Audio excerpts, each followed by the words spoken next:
फौजी की पत्नी। वो फौजी के साथ ब्याह कर ससुराल आई थी। कुछ ही दिन की छुट्टी मिली थी फौजी को। फौजी जानता था कि छुट्टी ख़त्म होने के बाद कई महीने विरह की आग में जलना पड़ेगा, उसे भी और उसकी पत्नी को भी। लेकिन विरह की घड़ी कुछ ज़्यादा ही जल्दी आ गई। छुट्टियां रद्द कर दी गई थी।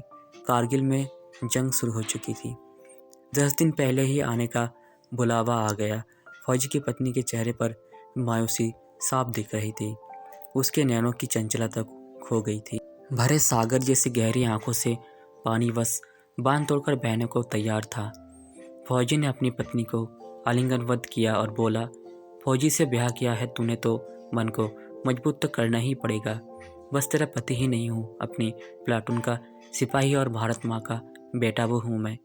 आंसू मत बहाना, क्योंकि जब फौजियों की बीवियों की आंखों से आंसू बहते हैं तो वो देश के देश उजड़ जाते हैं। उसकी पत्नी ने अपने मनोभावों को नियंत्रित करते हुए कहा, जानती हूँ ज़्यादा हक तो माँ और प्लाटून का ही है आप पर, ये बुरा हक तो सहना ही पड़ेगा। फौजी ने बाहों का कसाब मजबूत करते हुए कहा, कैसी बात कर रही है, सबकी मांगों के सिंदूर सलामत रहें। भैया तुझ पर किसी बहन के आंखों में आंसू ना हो और हुई पर माँ खुशी से व्रत रखे, बस इसलिए ही तो फौजी सीमा पर खड़ा होता है। फौजी की पत्नी के चेहरे पर एक मुस्कान फैल गई और वो बोली, जानती हूँ और इसका अभिमान भी है फौजी, आगे भी मन रखूँगी। फौजी ने अपनी आंखों में याचना के भाव लाते हुए कहा, कल जब मैं जाऊँ तो तू मुझे दुल्हन की तरह सजा कर विदा करना।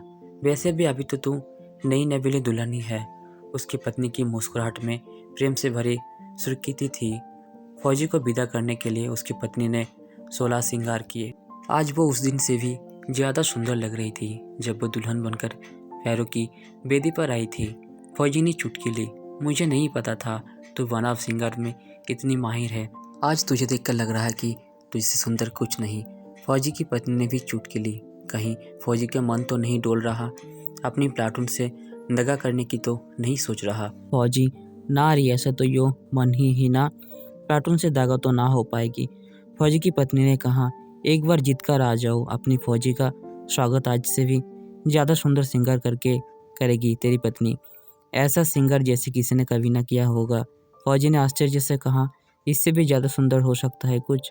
फौजी की पत्नी ने कहा, जीत कर वापस आना और खुद देख लेना। फौजी ने प्रेम से परिपूर्ण मुस्कान से उत्तर दिया, लेकिन कुछ नहीं बोला और मुड़कर चल दिया। फौजी की पत्नी ने अभिमान के साथ कहा, जीत कर ही आना फौजी। फौजी रुका और बिना उसकी तरफ देखे कहा, हाँ जीत कर ही आऊँगा। बस ये नहीं कह सकता कि मैं तुझे आगे बढ़कर गले से लगाऊंगा या तू मुझे आगे बढ़कर गले लगाएगी। इतना कहकर फौजी चल दिया। फौजी की पत्नी उत्तर दिया, जीत कर आया तो तेरी कसम सारी लोग लाज भूलकर तुझे गले से लगा लेगी तेरी पत्नी। फौजी ने चलते चलते हाथ हिलाकर अभिवादन किया। युद्ध चरम पर था। पता नहीं कितने घरों का चिराग अपनी आहुति दे रहे थे इस यज्ञ में। उस फौजी ने भी अपना धर्म निभाया। जो भी शत्रु उसके सामने आया वो धराशायी हो गया। जितने घाव फौजी के शरीर पर बनते थे उसका रूप उतना ही विकराल हो जाता था। कल प्रतीक्षा कर रहा उसकी पूर्णाहुति की इस राष्ट्रीय यज्ञ में, लेकिन शायद उसके विकराल स्वरूप को देखकर कल भी ठिठक गया। और जब तक उस फौजी ने मोर्चा ना जीत लिया, कल भी उसके निकट नहीं आया। फौजी अपने प्राणों का उत्सर्ग कर चुका था। उसका चेहरा तेजमय था। फौजी का मृत शरीर उसके घर लाया गया। ऐसा कोई नहीं था जिसके नेत्र से आंसू धारा ना बह रही हो। पूरे गांव को गर्व था फौजी की वीरता पर। पीढ़ियों तक उसकी वीरता को किससे गांव का माँ बढ़ाएंगे। फौजी की पत्नी आई और कपड़ा हटाकर फौजी का चेहरा देखा। चेहरे पर कुछ लगा था। उसने उसे हटाया और दोनों हाथों से बलिया लेते हुए बोली, कितनी सस्ती है वर्दी मेरे फौजी पर, किसी की नज़र ना लगे। फिर उसने फौजी के शरीर को अपने अंक में ले लिया। तभी एक हवा का झोंका आया और उसके कानों में फौजी की आवाज़ सुनाई दी, एक बता तो निभा दिया पर दूसरा नहीं निभाया तूने।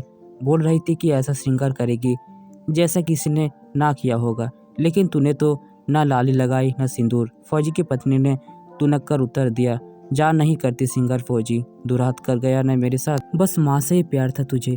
फिर उसने फौजी के चेहरे को अपने हाथों में लेकर कहा, तेरी वीरता के मान का ऐसा श्रृंगार चढ़ा है फौजी की, अब किसी श्रृंगार की जरूरत ही नहीं। तूने अपना खून बहाया तो मैंने अपना सिंदूर बांट दिया भारत माँ के चरणों में। तुझसे एक रत्नी भी कम नहीं है भारत माँ से मेरा प्यार फौजी। फौजी की पत्नी के चेहरे पर स्वाभिमान का तेज दिखर रहा था। एक भी आंसू नहीं था उसकी आंखों में। वो सौंदर्य की अप्रतिम प्रतिमा लग रही थी। रति और कामदेव भी ऐसा श्रृंगार नहीं कर सकते जैसा श्रृंगार उस फौजी के प्रति उसके प्रेम के अभिमान ने किया था। तो दोस्तों, अगर ये कहानी आपको अच्छी लगी है तो कमेंट्स में ज़रूर बताएं और चैनल पर पहली बार है तो सब्सक्राइब ज़रूर करें। धन्यवाद।